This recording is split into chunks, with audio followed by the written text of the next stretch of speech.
Hey everybody, my name is Alyssa Calton and I'm a 3rd grade teacher at East Hardin Elementary School. In this video, I'm going to show you how to help your child edit and complete an assignment before they turn it in.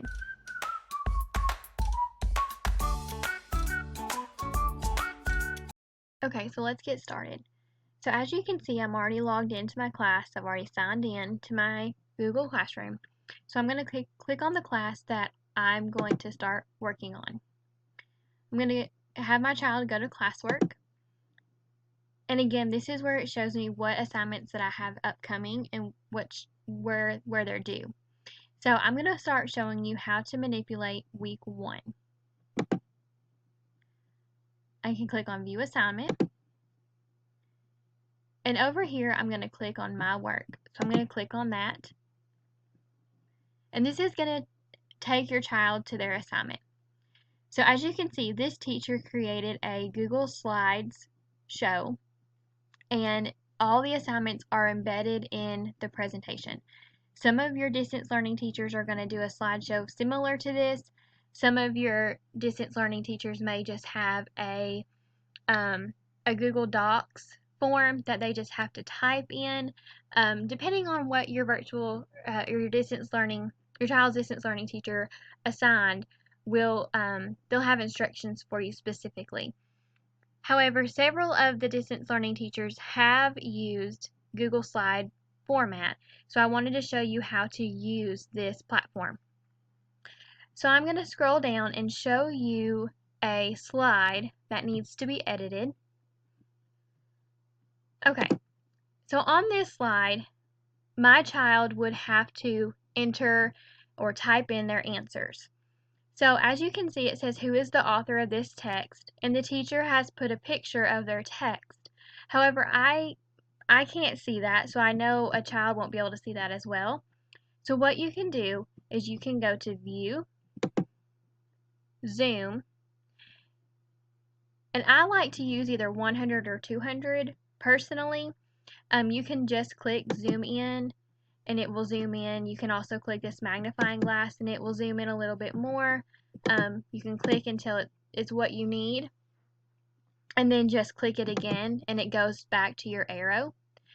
But for this example, I'm just going to go back to how it was, and I'm going to click on 100%.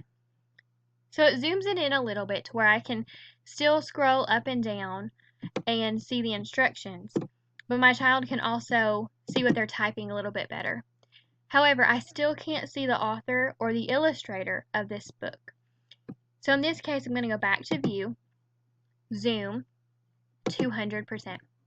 So now I can come over here, I can scroll down, I can scroll over, and now my child can easily answer those questions because there's the answers.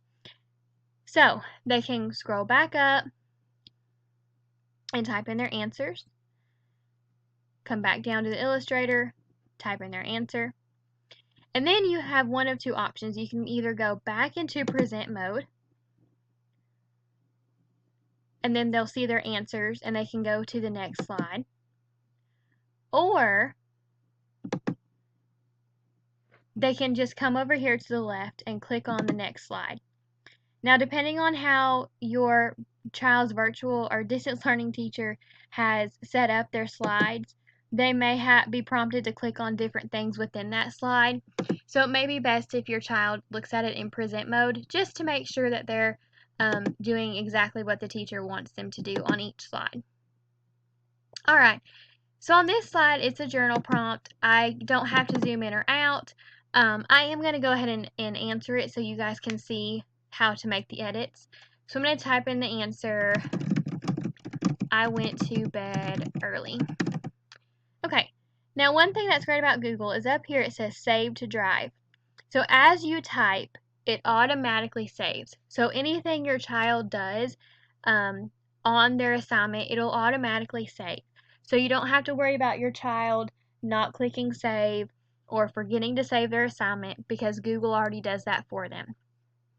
Alright, so I've made an edit, and I'm going to scroll down and show you a different type of a slide that this teacher wants you to do that does not require typing. Okay, So on this slide, the teacher specifies to drag and drop a highlighted box. So what you can do, you can have your child click on that one of those boxes and just drag it and drop it. So it almost makes it like a game type thing. And every edit that your child makes, again, it's already saving. So what I'm going to show you now is how it does save and how you can turn this assignment in. So I'm going to exit out of this, and it will take me, my Google Classroom is still up, so when I exit out of this assignment, I'm back to the original page that I started on. So I'm going to click back on this assignment and make sure my edits are still there.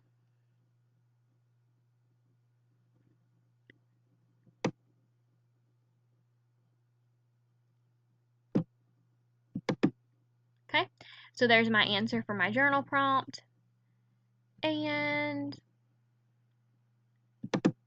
there's where I highlighted words. Okay, so you can have your child click the X button again, and now they have the option of turning it in. So when they turn it in, let's say for some reason they turn it in, but you weren't quite ready for them to turn it in because you wanted to check over it or whatever. What you can have them do is you can have them unsubmit their assignment. When they unsubmit their assignment, they can then go back and work on it. Now, even if their assignment is turned in, they can still click on it and look at it. But if you want them to unsubmit and return it in, they can do that as well. So that is the basics of editing an assignment on Google Slides. Some of the distance learning teachers may may add an assignment that is on Google Docs or Google Forms, and those may have different instructions, but they will put their instructions within that assignment. So if you have any questions pertaining to a specific assignment that your child's distance learning teacher has assigned, just email or contact your child's distance learning teacher, or you can also email me at alyssa.calton@hctnschools.com.